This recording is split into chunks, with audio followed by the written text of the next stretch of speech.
तो episode start होता है और हम देखते हैं कि दोनों एक साथ बैठकर रात का खाना खा रहे होते हैं। खाना खाकर क्योका मियो से पूछता है कि क्या तुम्हें अब यहाँ रहने की आदत हो रही है? दिन में क्या करती हो? घर का काम करने के बाद तुम्हारे पास बहुत सारा वक्त रहता होगा ना? मियो कहती है हाँ, मैगजीन्स रीड कर लेती हूँ और थोड़ी सी सिलाई वगैरह। क्योका कहता है वैसे मैं इस वीकेंड टाउन जाने का सोच रहा था। वो कहती है जी अच्छा, तो मैं आपके खाने पीने का क्या इंतजाम कर दूं? क्योका कहता है मैं अकेले नहीं जा रहा, तुम भी मेरे साथ चलोगी। जब से यहाँ आई हो एक भी बार टाउन नहीं गई। मियो हैरान होती है और कहती है मैं? क्योका कहता है क्या हुआ, तुम जाना नहीं चाहती? मियो कहती है नहीं, ऐसा नहीं है, मेरे पास ना जाने का कोई रीजन तो नहीं है, लेकिन मैं नहीं जाना चाहती क्योंकि बेवजह मैं आपके लिए बोझ रहूंगी। क्योका कहता है नहीं, तुम बोझ नहीं रहोगी, ऐसा कुछ भी नहीं है, तुम चल रही हो। और हाँ, वो ही किमोनो पहन लेना जो तुमने पहले दिन पहना हुआ था। क्या अब तुम्हारा कोई और सवाल है? मियो कहती है नहीं। क्योका कहता है ठीक है, फिर जाने की तैयारी करो और हाँ, खाने के लिए शुक्रिया। ये बोलकर वो चला जाता है। फिर हमें बैकग्राउंड में मियो की आवाज सुनने को मिलती है। वो कहती है कि पता नहीं उस दिन क्योका के दिमाग में क्या चल रहा था, लेकिन अनइंटेंशनली उन्होंने हमारी पहली डेट प्लान कर दी थी। खैर, अब अगली सीन में हम देखते हैं कि आज वीकेंड था और मियो अपने कमरे में तैयार हो रही थी। उसकी कंघी टूटी हुई थी जिसमें उसके बाल फंस रहे थे। तभी यूरी कमरे में आती हैं और मियो से पूछती हैं आखिर उसकी तैयारी कैसी चल रही है। वो मियो से कहती हैं मियो, आप इस कमरे का आईना इस्तेमाल कर सकती हैं। आईने में अपना चेहरा देखकर मियो कहती है कितना बेमेल जोड़ है हमारा। तभी यूरी कहती है मियो, क्या आप कुछ मेकअप नहीं करेंगी? मियो कहती है नहीं, मैंने कभी नहीं किया। यूरी कहती है आप फिक्र न करें और मुझ पर छोड़ दें। तभी मियो बताती है कि मेरे पास कोई मेकअप वगैरह नहीं है। यूरी कहती है कोई फिक्र की बात नहीं है, देखिए मेरे पास सब कुछ है। यूरी ने अब सारा मेकअप का सामान निकाल दिया होता है और वो अपने हाथों से ही मियो का मेकअप करना शुरू करती हैं। मेकअप के बाद जब मियो अपनी आंखें खोलती है तो वो खुद को आईने में देखकर एकदम हैरान रह जाती है। यूरी कहती है पता नहीं यंग मास्टर कैसे रिएक्ट करेंगे जब वो आपको देखेंगे कि आप कितनी खूबसूरत लग रही हैं।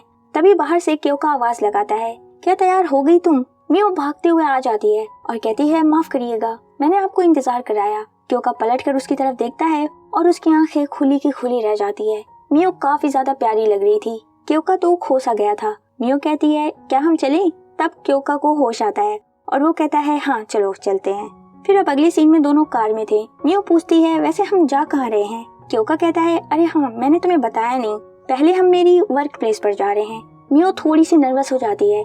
क्योका कहता है अरे नर्वस मत हो, हम बस टाउन जाने से पहले वहाँ पर कार पार्क करेंगे। अब दोनों यूनिट में पहुँच गए होते हैं। क्योका ने गाड़ी पार्क कर दी थी और जैसे ही दोनों निकलने वाले थे तभी क्योका का साथी गोदो वहाँ आ जाता है और कहता है कमांडर, आज तो आप छुट्टी पर थे ना? क्योका कहता है हाँ, मैं बस अपनी कार पार्क करने आया हूँ। तभी गोदो मियो की तरफ देखकर पूछता है वैसे ये कौन है? क्योका कहता है ये मेरी साथी है और तुम ना मेरी पर्सनल लाइफ में थोड़ी दखल अंदाजी कम करो।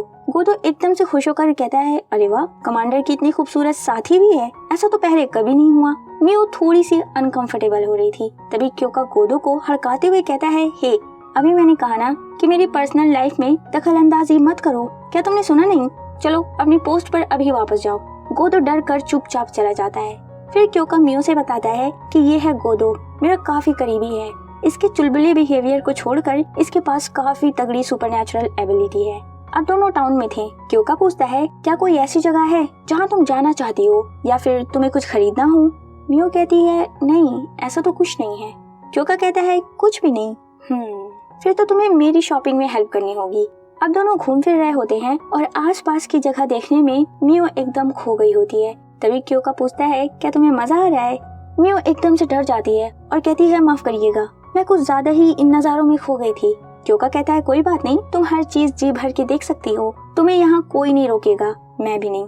मियो कहती है लेकिन। क्योका उसके सर पर हाथ रखकर कहता है कहा ना, डरने की बिल्कुल जरूरत नहीं है, खुलकर एंजॉय करो, बस हाँ खो मत जाना। मियो कहती है ठीक है, मैं ख्याल रखूंगी। क्योका कहता है गुड। फिर दोनों एक साथ चलने लगते हैं। मियो मन में कहती है आखिर कोई क्योका के बेरहम होने की अफवाह कैसे फैला सकता है, देखो तो जरा कितने काइंड हैं। इसी के साथ सीन जाता है शिनुची और तात्सुई की तरफ। तात्सुई कह रहे थे कि आखिर तुम डील तोड़कर मियो को कुदो परिवार के हवाले कैसे कर सकते हो? मैंने तो मियो की शादी अपने बड़े बेटे से करने की बात की थी ना। शिनुची कहते हैं अच्छा वो डील, लेकिन मैं क्या करता, सेम टाइम पर कुदो परिवार की तरफ से भी मियो का रिश्ता आ गया था तो मैं मना नहीं कर सका। तात्सुई गुस्से में कहते हैं लेकिन मियो की माँ उसुबा परिवार से थी। शिनुची कहते हैं हाँ, लेकिन बदकिस्मती से मियो के पास कोई सुपरनैचुरल एबिलिटी नहीं है। तात्सुही कहते हैं तो क्या हुआ, क्या पता उसके बच्चों के पास वो एबिलिटी होती। शिनोची कहते हैं इसका मतलब तुम उसुबा परिवार की पावर हासिल करने के लिए इतने बेताब हो। तात्सुही कहते हैं क्या तुम जानते नहीं, उसुबा परिवार की पावर्स एक्सेप्शनल होती है। अगर कुदो परिवार वो पावर पाकर और भी ज्यादा ताकतवर हो गया तो हमारी पोजीशन खतरे में आ जाएगी। शिनोची कहते हैं कि जब कुदो को पता चलेगा कि मियो के पास कोई एबिलिटी नहीं है तो वो उसे खुद ही छोड़ देंगे, और जब ऐसा होगा तो तुम जाना और मियो को अपने घर ले आना। तात्सुही काफी ज्यादा गुस्सा हो जाते हैं और मन में कहते हैं कि ये मियो से पीछा छुड़ाने के लिए इतना बेताब था कि इसने एक सोने की चिड़िया को खुद ही अपने घर से आजाद कर दिया। तात्सुही कहते हैं ठीक है, अब तो साइमोरी परिवार का मियो से कोई लेना देना नहीं है ना। शिनोची कहते हैं हाँ, कोई लेना देना नहीं है, हमने उसे छोड़ दिया है, अब चाहे वो मरे या जिए हमसे कोई मतलब नहीं है। ये बात सुनकर तात्सुही मन में कहते हैं मियो तात्सुही परिवार के पास ही होगी, मैं कुदो परिवार को उसे लेने नहीं दूंगा। फिर हम देखते हैं कि काया बाहर खड़ी होकर इनकी बातें सुनने की कोशिश कर रही थी। तभी पास से एक मेड गुजर रही थी, जिससे काया पूछती है आखिर वो दोनों बात क्या कर रहे हैं। मेड बताती है कि मियो के बारे में बातें हो रही है। मियो का नाम सुनकर काया का दिमाग खराब हो जाता है कि आखिर उसके जाने के बाद उसकी बात क्यों हो रही है। तभी कोजी आकर कहता है काया तुम्हें इस तरह से चिल्लाना नहीं चाहिए। काया कहती है अच्छा, तो अब तुम मुझे लेक्चर दोगे। कोजी कहता है अच्छा छोड़ो, हम शॉपिंग करने चलें। काया शांत हो गई थी, वो कहती है हाँ चलो, वैसे भी घर में कुछ रखा नहीं है। कोजी के आगे बढ़ते ही काया मन में कहती है मुझे पता है कोजी के दिल में अभी भी मियो के लिए फीलिंग्स है, लेकिन जहाँ तक मुझे पता है वो तो अब तक कुदो परिवार में मर भी गई होगी। वहीं हम क्योका और मियो को देखते हैं। क्योका उसे लेकर एक किमोनो शॉप पर आया था। ओनर मियो को देखकर एकदम से खुश हो जाती है। इसके बाद क्योका अंदर ओनर के साथ कपड़े सेलेक्ट कर रहा था। तभी ओनर कहती हैं तो फाइनली आपने चुन ही लिया। क्योका कहता है नहीं, ये ऐसा नहीं है जैसा आप सोच रही हैं। ओनर कहती हैं लेकिन आप इससे पहले किसी लड़की को अपने साथ नहीं लेकर आए।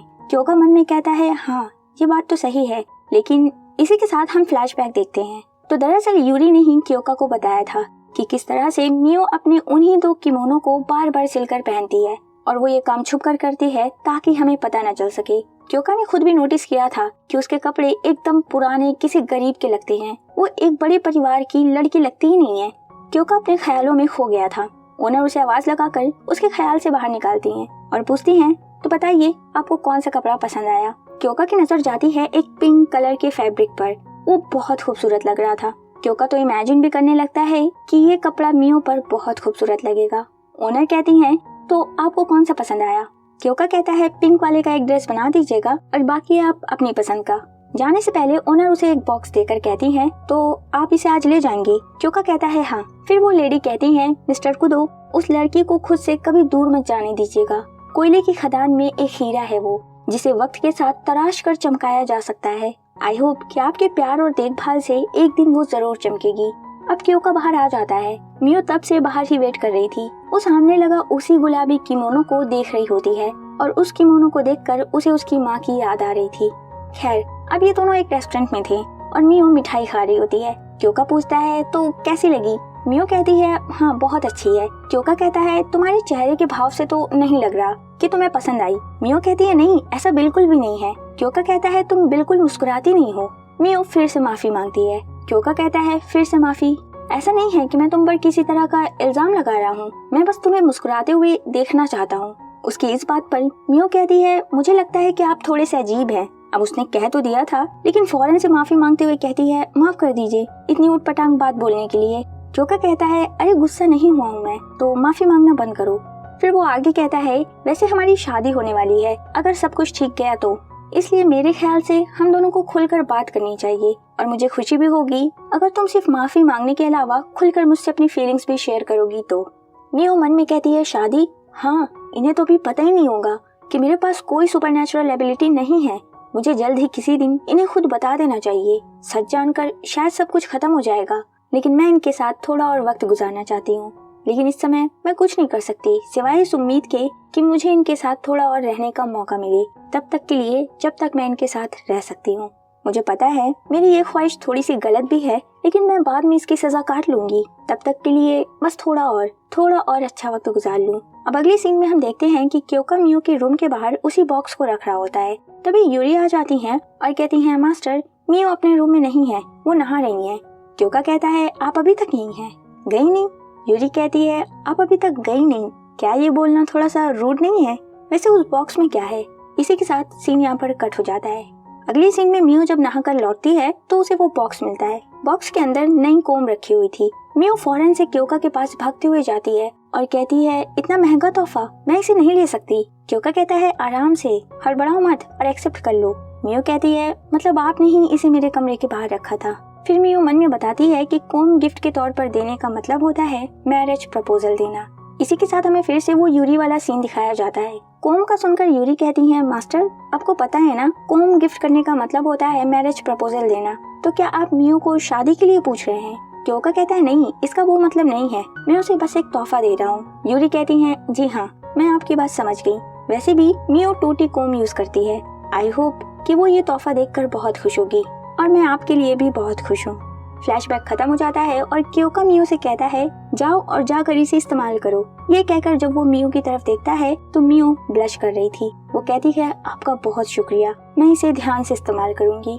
इसी के साथ सीन कट हो जाता है। अब अगले दिन क्योका अपने ऑफिस में था और एक खबरी यहाँ पर उसे सायमोरी परिवार के बारे में सारी डिटेल्स दे रहा होता है, जैसे कि मियो की सौतेली माँ कनोको और सिनोची लवर्स थे, लेकिन सिनोची के परिवार ने जबरदस्ती सिनोची की शादी मियो की माँ से करा दी। फिर मियो की माँ की मौत के बाद सिनोची ने फाइनली कनोको से शादी कर ली। कनोको के आते ही उसने मियो से अपने साथ हुई नाइंसाफी का बदला निकालना शुरू कर दिया, उसे टॉर्चर करके।